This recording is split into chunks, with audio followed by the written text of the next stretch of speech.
বড় হয়ে গেছে, বড়োর উপরে ঝড়ঝাপটা বেশি হয়, ছোটদের আবদার বেশি থাকে, তাই তো নাকি? এই জন্যে আমি ভাবলাম ওকে একদিন দেখা হলো, বলবো সময় পাচ্ছি না, একটা প্রোগ্রাম করতে চাইছি ভাঙলে, একটু আপনাদের কাছে শেয়ার করছি, আপনারাও কি বলছেন দেখি, করবো কি করবো না। আরে শুনবেন তো কি প্রোগ্রাম? সেই প্রোগ্রামটা হচ্ছে ভাঙলের 1000-এর উপরে, শুনছি নাকি 1000-এর উপরে যুবক ওয়াকাফের জন্য জেল খেটেছে। এটা কি সত্য? যারা আমার মসজিদের জন্য, যারা আমার মাদ্রাসার জন্য, যারা আমার কবরস্থানের জন্য, যারা আমার ওয়াকাফের জন্য, পাশাপাশি ওয়াকাফ কালা কানুনটা কেন্দ্র সরকার যে করেছে সংবিধান বিরোধী আইন, অর্থাৎ কেন্দ্র সরকার সংবিধানের বিরুদ্ধে কাজ করেছে, তাই সংবিধানের পক্ষেও যারা দাঁড়িয়ে এই জেল খাটলো, এরা তো বীর, এই এদের ঘরে বীর পুরস্কার দেওয়ার জন্য একটা প্রোগ্রাম করতে চাইছে। আপনারা কি রাজি আছে? সেটা কোথায় হবে আগে ওকে জিজ্ঞেস করি। আমি তো করতে চাইছি, ওদেরকে বীর খেতাব দিয়ে পুরস্কার দিয়ে হবে, যে ওরা মসজিদ মাদ্রাসা কবরস্থান ঈদগাহকে বাঁচাবার সাথে কেন্দ্র সরকার, ফ্যাসিস্ট সরকার, স্বৈরাচারী মোদী সরকারের বিরুদ্ধে লড়াই করতে নেমেছিল, কিন্তু আমার রাজ্যের অপদার্থ কেন্দ্রের সরকারের বিরোধী সরকার, তারা প্রশাসন দিয়ে ওই ছেলেগুলোকে নাকি মিথ্যা কেস দিয়ে ভরে দিয়েছে, তারা আজকে নাকি জামিন হয়েছে। তাই সেই যুবকগুলোকে বীরের খ্যাত দেওয়া দরকার, যে 10 বছর ধরে ওয়াকাফ নিয়ে আমি আন্দোলন করছি, আমাকে এখনো খোদা জেলে দিল না, অত বড় বীরত্বের সম্মান আমি পেলাম না, এই ওদেরকে একটু ফুলের মালা আমি পরিয়ে দিই, তাদের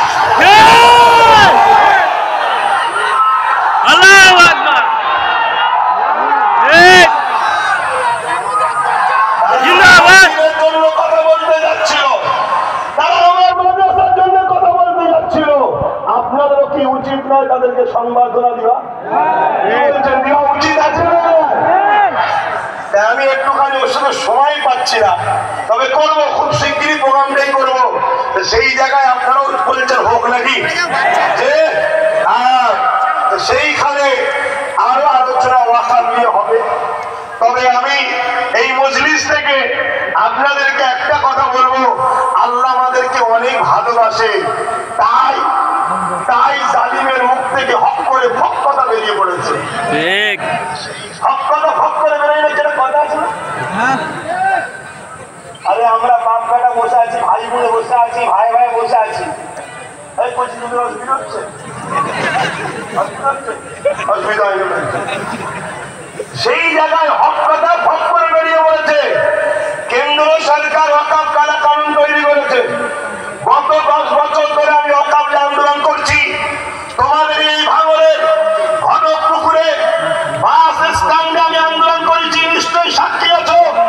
আমি বলেছিলাম একটা দিন আসছে মসজিদ আমাদের থাকবে না, মাদ্রাসা আমাদের থাকবে না, কবরস্থান আমাদের থাকবে না, ঈদগাহ আমাদের থাকবে না। আন্দোলন করো, লড়াই করো, রাজপথ তৈরি করো। এতে অনেক আলেম ওলামা, অনেক নামধারী মুসলমান আমার সমালোচনা করেছে না করেনি? জি করেছে। আজকে বড় ওয়াকাফের বিরুদ্ধে বিল হয়েছে না হয়নি? হয়েছে। মসজিদ মাদ্রাসা ভাঙা হচ্ছে না হয়নি? হচ্ছে। মসজিদ মাদ্রাসা ধ্বংসের দিকে দিয়ে যাচ্ছে না যায়নি? গত 10 বছর ধরে বলছি, কিন্তু দুঃখের সাথে বলতে হয় আমার কথাকে গুরুত্ব সেদিন দেয়নি। এরপরে এখনো সময় আছে, কেটে গেলেও একটু হলেও কিন্তু ঝুড়ে আছে। সুপ্রিম কোর্টে কেস চলছে, কিন্তু সুপ্রিম কোর্টে কেস চলছে বলে চুপ থাকলে হবে না। কিছু মুনাফিক বলবে, কিছু গাদ্দার বলবে আরে কেস চলছে এখন চুপ থাকো। আরে বাবরি মসজিদের তো কেস চলছিল, চুপ ছিল বলেই তো সংবিধান বিরোধী রায় হয়ে গেল। আজ যদি ওয়াকাফ নিয়ে আমরা চুপ করে যাই, তাহলে দেখবেন চুপি চুপি আইন তৈরি হয়ে যাবে, ওখান থেকেও বলে দেবে লাগু করে দাও। এই আন্দোলন আল্লাহর ঘরের জন্য, মসজিদ মাদ্রাসা কবরস্থান, মুসলমান আমাদের পেহচানের জন্য এই আন্দোলন করা দরকার আছে না? আছে। কিন্তু দুঃখের সাথে বলতে হয় আন্দোলনটা হবে কেন্দ্র সরকারের বিরুদ্ধে। আন্দোলনটা হবে কেন্দ্র সরকারের, বলে বলুন কেন্দ্র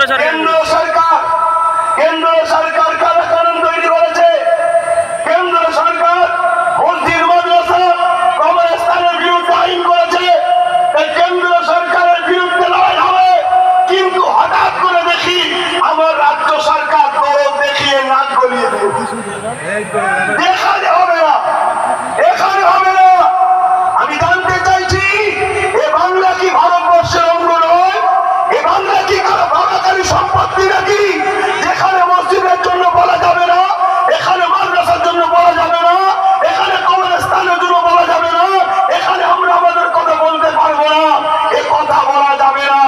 যে বলছে সে ঠিক বলছে না ভুল বলছে? এবারে চলে আসুন প্রথম ধর্মীয় মাহফিল, তো শরিয়াতের একটা মশলা আপনাদের শোনায়, আর এই মশলা আপনারা নোট করছেন সবাই। মুফতি মৌলানা আলেমদের ঘরে দেবেন, কারো যদি দম থাকে ফতোয়াটা কেটে দিতে বলবেন, দালাল গুলোকে চিনবো তাহলে। ফতোয়া কি? রাসূল বলেছে অন্যায় দেখলে হাত দিয়ে রাখো, অন্যায় দেখলে হাত দিয়ে রাখো। যদি হাতে ক্ষমতা না থাকে মুখ দিয়ে রাখো, মুখে যদি ক্ষমতা না থাকে অন্তর থেকে ঘৃণা করে দূরে সরে যাও। কেন্দ্র সরকার সংবিধান বিরোধী ওয়াকফ কালা কানুন তৈরি করেছে, এটা ন্যায় করেছে না অন্যায় করেছে? অন্যায়।